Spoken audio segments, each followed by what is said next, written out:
When someone asks, just say okay. My shoes fit great. I already ate. No, of course I am not afraid of parked cop cars or the side-eyed judgment of bartenders. Now, won't you please take a number? We are all here waiting to be served. You too could wait and maybe learn to be a person who waits for others in the world. After all, a good woman is a good earthling, with her sad thought bubbles hovering damp and alone in the shower. Excuse me, did you hear them call my number? I think I'm short this month, this life, in temperament and cash, but count on me, an upstanding tenant of this planet, to pay anyway, with greasy elbows, banged-up knees, nose on stony mill, ever grinding. Now, will you please validate my parking? My belly is so soft and aching. No, thank you. I'm not hungry, but thanks for asking. I don't want more ice cream, or better sleep. My shoes are as soft as whiskey poured neat down a dry throat at bedtime. Right now, what I'd really like is to be seen by the doctor, which is to mean, Sir or Madam, would you kindly complete these forms that say that this woman, this earthling, this very good person of the world, has paid the bill, is doing okay, is certifiably not afraid of small talk, barking dogs, wrinkled skin, unwashed grapes, drowning in the shower at any given moment of each endlessly productive day. An assessment. The psychologist takes notes, but I don't think she's listening.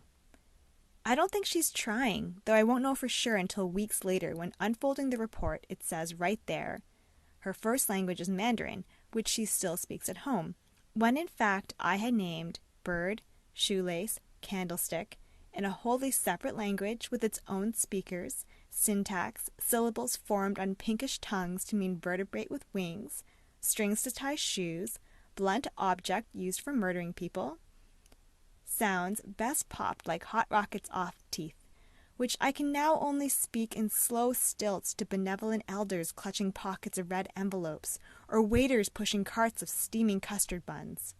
So who am I to be offended by the stranger with a clipboard? The opposite of typical is atypical. The pursuit of happiness is the antidote too. Same but different, all Yuen, Huang, Nguyen, Ruan. The average working memory span is no more than 9 words at the sound of the bell, chime, gong, ringer. See, this test of verbal memory I'm killing, but I don't think she hears me. I don't think she's trying. See, she's staring through my forehead and I'm staring back, not out of rudeness, but for something to hold my focus. Maybe, if I open wide the atlas in my mind, I could place the low-slung lilt of her own dark skin. I could try to find that dry, dusty land somewhere east and south over briny water, full of beings just like you, my fellow migrant, always stranger, ever other. But for now, I will fixate on these freckles strewn like broken constellations on your face. Climb your nasal bone curves of Cassiopeia, count the dimpled notches of Orion's belt. I will shoot down Cygnus with your upper lip's bow, from cloudless cheek to free-hanging earlobe. I will study and memorize not just the average of 9, but a dozen or more of these starry shapes, just in case I should see you tomorrow at the grocery store, where, catching my weary third eye, you might wave to me over the pickle jars. And then I can wave back because I will know you, and you will know me. Dear Elijah, if they ask about your name, I might unclench my lungs just long enough to breathe miracles. The doctor's counter, prophets, scopes to douse the body for signs of wood moss, rivulets, omens of fecundity where there's only aloneness. The kings, they call it zeal, this drive for becoming when I name you into realness. Body to a thought, solidness for ghosts. Please be mine, please be here. Be as heavy as a hip bone cradle in a lap. Aren't you hungry for tomorrow? full of should-bes, then could-bes, a hot chance maybe in a test tube, empty bottles, coffee grinds, dried herbs, burnt vows. I spit into the scryer every time I draw the sun. The wheel of fortune turns. The Empress holds the 10 of cups to say, I could love you. I could. In that subjunct desert space, where prayers for rain run as white currents from palms of dancing men to clouds amorphous, just starting to hint at velvet-eared lambs and rabbits in repose, still formless, only mist, children in the liminal, waiting for the chance to be called to the ground and given a name. Dinosaurs. I can't remember the number of rings in our tree trunks, the year we shot up like sparrows rustled from sweetgrass. Jeremiah says that the heart is deceitful above all things, but this is a lie. It is the mind that tells me you were wearing yellow when I know it was the cranes that were painted so. They were not birds, but mechanical dinosaurs, lifters of very heavy things. Grief, decrepitude, hippos. No, wait. Let's start again, from the beginning. The oaks had stood on the hill for as long as the footpath had led there. I pulled you up by the sleeves of your yellow sweater to watch the cranes in the construction lot. We thought they'd be there tomorrow, too. Where do birds go? Augustine says that our hearts are restless until they rest in thee. But this too is bullshit.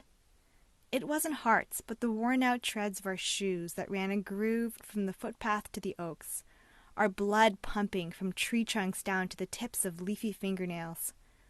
I don't remember when our hearts stopped running. No, it was fall. Again, from the beginning. That night we fell from the oak, we landed on leaves as dry and old as bones. The dinosaur was waiting. You pulled me up on its broad, spiny back, and we rode together down the footpath to that long-lost lake where the hippos bared their teeth at us, ancient and hungry as ever in the sweetgrass. Hello, psychopath.